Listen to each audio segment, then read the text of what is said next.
E aí, turma, beleza? Professor Edson na área para dar início à nossa aula de número 7. Pessoal, na nossa aula de número 7, ela é mais curta um pouco.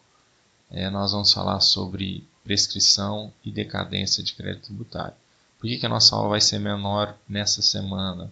Para que vocês tenham possibilidade de aproveitar o nosso horário para fazer a atividade das questões, atividade avaliativa.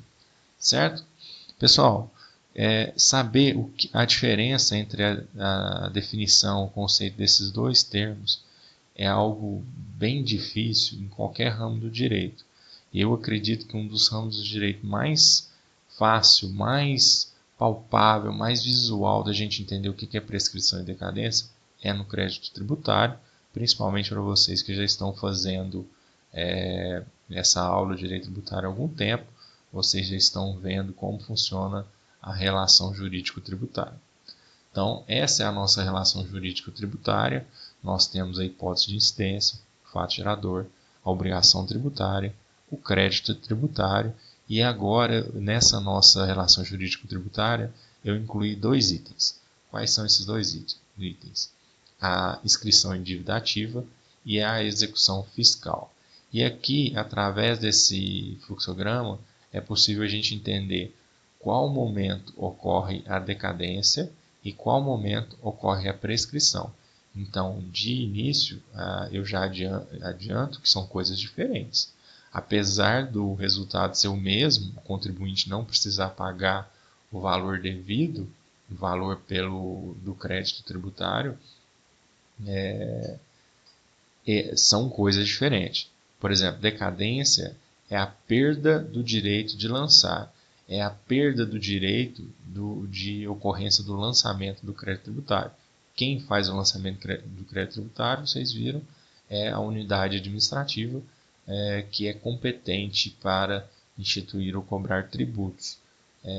A unidade administrativa vai fazer a observância da hipótese de incidência, do fato gerador, da obrigação tributária, e aí ela vai lançar o crédito tributário no nome daquela pessoa. A decadência é quando, por ingerência, por ineficiência, a unidade administrativa esperou demais o decorrer depois da obrigação tributária para fazer o lançamento. Então, a unidade administrativa tem um prazo para fazer o lançamento da obrigação tributária. Qual é esse prazo?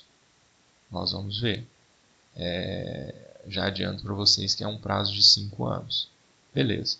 Vamos supor que o ente tributante fez o lançamento no tempo correto, antes dos 5 anos.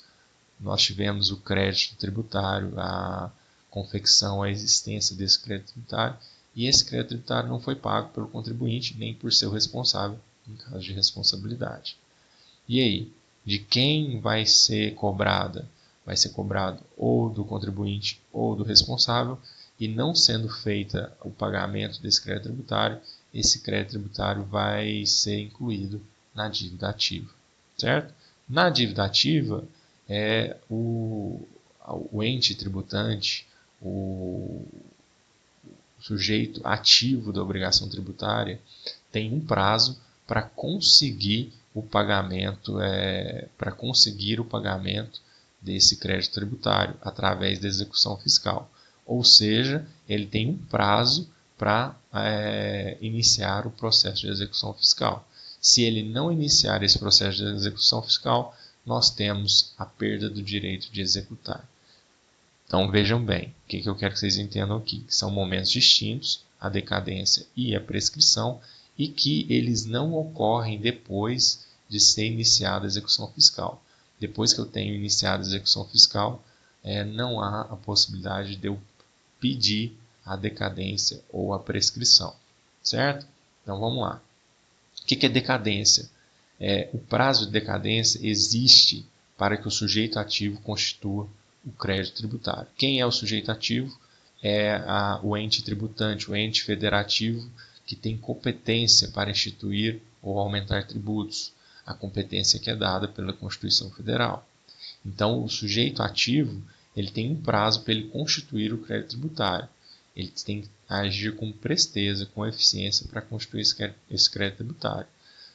Se não o fizer, se ele não fizer o lançamento dentro de 5 anos, que é o prazo estabelecido no artigo 173 do Código Tributário Nacional, ele vai ter a decadência desse tributo em razão do não lançamento, certo?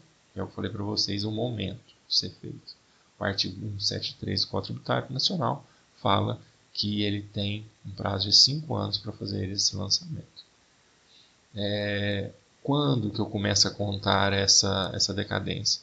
Do primeiro dia seguinte em que o lançamento deveria ter sido efetuado. Quando que o lançamento deveria ter sido efetuado? De acordo com a nossa relação jurídico-tributária. Após ser constituída a obrigação tributária, eu já tenho a possibilidade de fazer o lançamento tributário.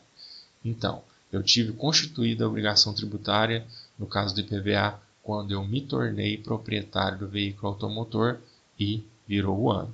Então, a partir do 1º de janeiro de 2020, o Estado de Minas Gerais deveria lançar contra mim um crédito tributário, em razão do IPVA.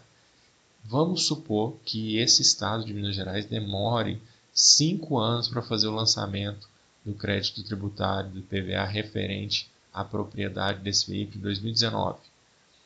Se o Estado de Minas Gerais esperar mais do que 5 anos, eu não vou precisar pagar esse direito pelo motivo da decadência.